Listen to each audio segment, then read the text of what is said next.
Supporting applications on Kubernetes do not have to be something out of this world. But as you scale the number of clusters, developers, and applications deployed on top of the infrastructure you put together, having access to centralized information can help developers, DevOps, platform engineering teams, and SREs to properly support the application and maintain application SLA. And as you scale, having visibility over these applications may become troublesome.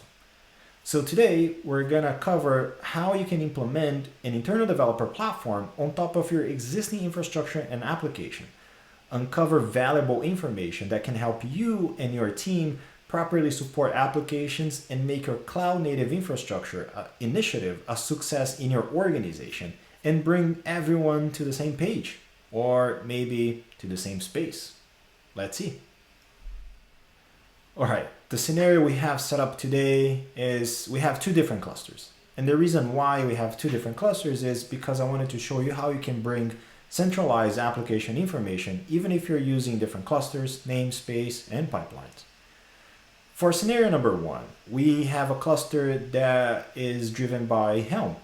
We have an application installed called Magento in a namespace called Magento. That application was installed through a Helm install. So let's say you just automated that as part of your CI/CD pipeline. For scenario number two, we have an application that was actually installed using a GitOps driven pipeline. We're going to be using FluxCD in this case. Applications are already deployed. I have two apps. They are actually the same, PodInfo and PodInfo. The difference is that one is a PodInfo dev and another one a PodInfo prod. And they're deployed in different namespaces.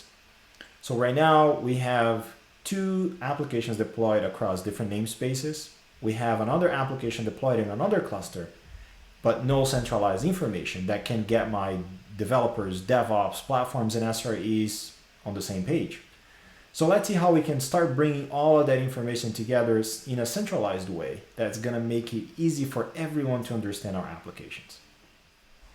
All right, so if we go over my terminal here and I do kubectl get namespace, for example, I can see the Magento namespace in there.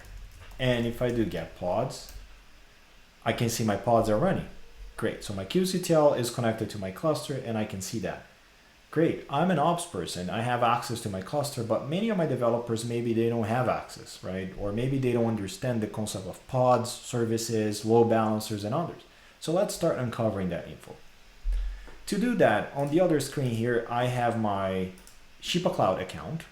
And if you don't have an account yet, you can create one under apps.shipa.cloud. And it's free. Everything we're doing here, you can just sign up, no effort, no cost, and do everything we're doing here by yourself. The first step is for us to create a framework. If you're not familiar with the concept of framework, this is how Shipa creates policies and connects to your underlying infrastructure. The policy frameworks are going to do two things. One is enforce policies. Ta-da! And the second one is also discover the applications that we have in our cluster, in our Magento cluster in this case. So let's create the first one. If you do add framework, the framework is going to try to guide you depending on what you need. Option one is deploy applications with reasonable defaults. So very little policies, nothing really enforcing there. The second one is discover existing applications, which is our use case right now, right? And the last but not least is definitely define detailed policies. We're going to have a separate video about it that you can define detailed policies, but for our use case, we're going to stick to discover existing applications. If I click on next, it's going to ask me for the name. I can just do Magento framework, for example, whatever name. And here I can select a plan, which is basically a resource plan that later I want to report on it. Roadmap coming in, you're going to see cool stuff coming in. But Shipa plan should be pre-created, it's easy, you can select this one. Now the Kubernetes namespace. For our Shipa dashboard to discover our applications, we need to point Shipa to the namespace where our application is deployed. In our case, this is deployed under the Magento namespace, right? So let's go back. and point it to Magento. Here, if you have multiple teams created on Shippa, you can select which team is the owner of this application, right? By default, if you just created an account, you're gonna have a Shippa team account or a team. But if you have other teams, you are gonna have development, develop project one, whatever. You can create the team that owns this application and assign that team as the owner. I'll set up Shippa team just because, to look like yours. Now, as we do next, this is gonna ask me for the label, right? And this is how Shippa is gonna discover the applications deployed. If we go back to our Magento app in here and I do kubectl describe pod, for example, let's say Magento,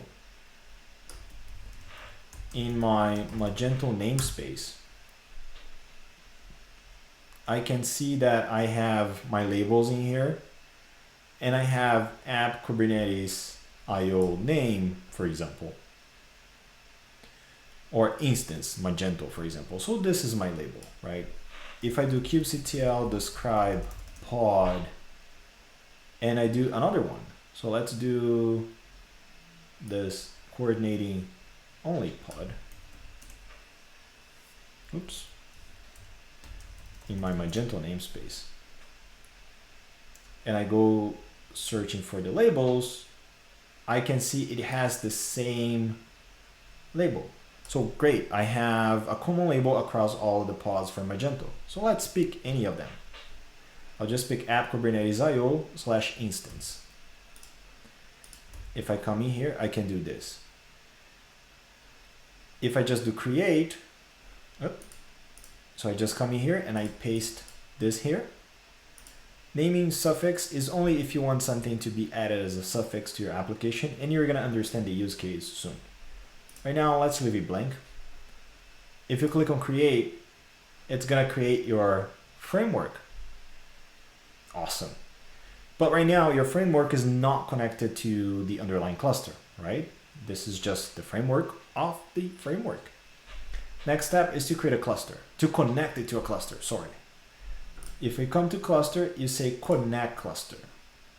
Your first framework and available framework will be pre-selected in here, so you can just leave it there. And the second part is to get your Kubernetes control plane access, right? You have the command right here to get. If we go back to our terminal and I run that command, it gives me my API endpoint. All right, I copy this. If I go back here, I can just paste this here and say generate command. What this is gonna do is generate a command that you can run now to install Shippa's agent in that cluster. Let's do that.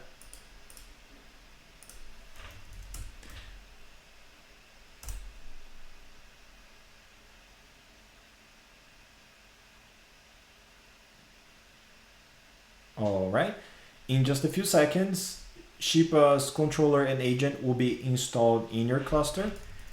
And you can see that Shippa is gonna create a namespace called Shippa, and all of its services are gonna be stored in that cluster. If you do get pods, Shippa, and we watch, we can just wait for a few seconds. Great, we can see that our services are now running under the, or inside the Shippa namespace. If we go back to our Shippa dashboard, and we just say done, and we see under events, we can see cluster create complete, and we can see our app Magento complete. We can see our cluster information in here, and we can see our Magento app in here as well. Yay! If we click on it, we can now start seeing application information, such as who owns the team that you assigned that as the owner. You can see information around containers. You can see all the containers and where they're coming from for that application. You can see all the environment variables that my Magento app is actually using, you can see the endpoints where my Magento app is being served. And you can see config maps, for example, and so much more information that is related to my Magento app.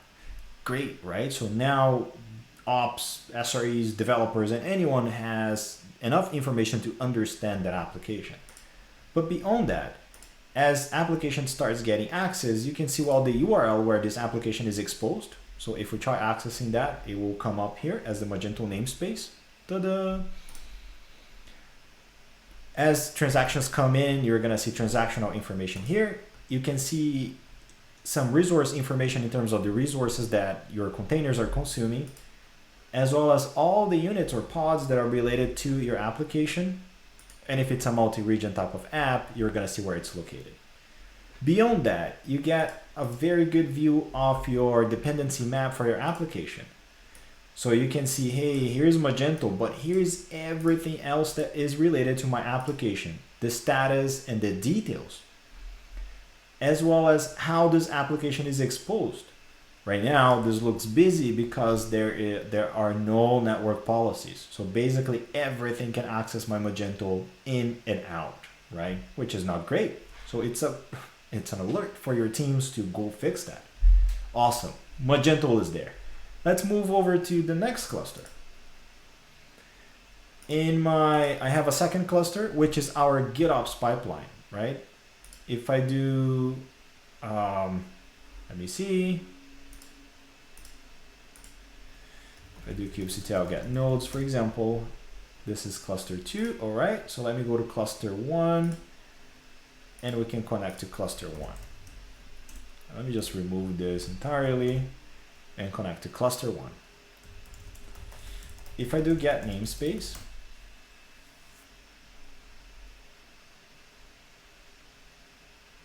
we have our Flux system. So as mentioned before, our application is deployed using FluxCD.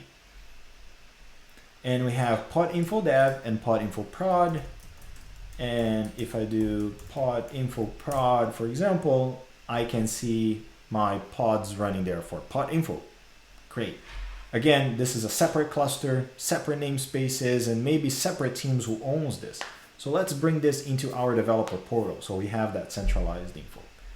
Same process as before. Let's go back to Shippa. We can come into framework, for example, and I'll say create. We're gonna choose discover existing apps. And here I'm gonna say pod info dev, for example, selecting Shippa plan and the Kubernetes namespace, right? If we quickly go back, we have pod info dev. Let's copy this one, go back, and just paste it in here. The team, I'll do Shippa team. But again, if you have different teams, you can select now which team is the owner, which is gonna help you and the other folks in your organization identify which teams own a service. So when you need something, you know who to ask or not. And then you do next, it's gonna ask us for the label. Let's go back. Sorry. So here you select here, pod info dev, Shippa team, right? And when you do next, it's gonna ask us for the label. Let's get the label for our app. If we do kubectl describe pod, and I do my Magento from prod, I even have it here. And if I go over to labels, I have app and then pod info. Great. The problem now is because I have another pod info app that was deployed using the same customize, but in a different namespace because it's a different environment, chances are that application labels are gonna end up being the same. So let's see, pod info dev, for example, and I do kubectl describe pod info dev. If we go up, we can see app pod info is the same. So how can we work around that to make sure Shippa can map or discover the proper application and show the proper application here? So we can just get the label app from here. If we go back to Shippa, we can just say app. And in the suffix, for example, we can just add dev. Great, because we're going to be connecting to the Magento dev namespace, discovering the Magento app, but we want to make sure that we add the suffix dev so we know that this is coming, or it's a dev app. If we do create, all right, podinfo dev is created, and we can do a second one, but now discover app, and we can call it podinfo prod.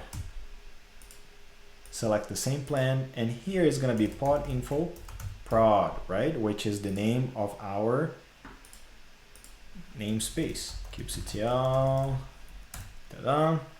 podinfo prod. Great. If we go back here to Shippa, the team, again, I'm going to select Shippa team, but feel free to select who owns that, right? Just create multiple teams, invite your folks, and bring them all over. And then the next one is the same thing, app, but now I'm going to add suffix prod so I can find the right apps. And I'll do create. Great. Just like before, we've created the framework, but the framework is not connected to the underlying cluster. If we come to cluster, same thing. We do create, and here we can select our podinfo dev and our podinfo prod frameworks. And here's going to ask me for the control plane address. If I do the same as before, I copy the command and I run it. All right, I got my control plane address, and I come here and I just do this. Just like before, generates the command, I copy it, and I run this command here.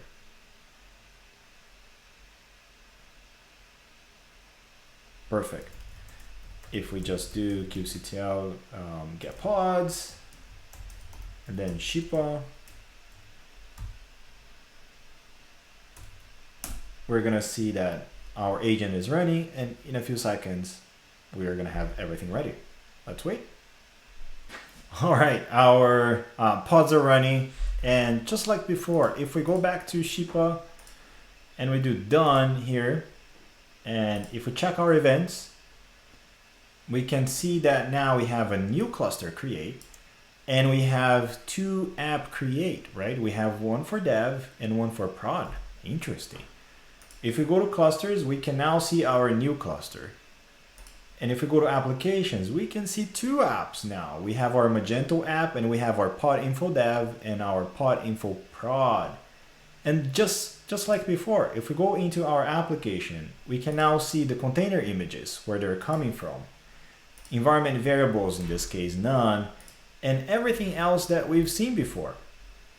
If we close on view map, you can see it's a much simpler app than the Magento app, but you can see the dependency map, right? How your application is actually composed, or its architecture, the status and the details, as well as any communication. In this case, everything is also exposed. That's it. I hope that was helpful to understand and show an option that you have to bring every application across multiple clusters, namespaces, and different pipelines into a centralized visualization that ops, developers, SREs, and everyone else can understand everything related to the application and be able to properly support it. If you have any questions, don't hesitate to contact us. But again, we really appreciate you taking the time. And again, sign up for an account on Shippa. It's free. Get started. Reach out to our community. Join us and help us build something awesome. Thank you.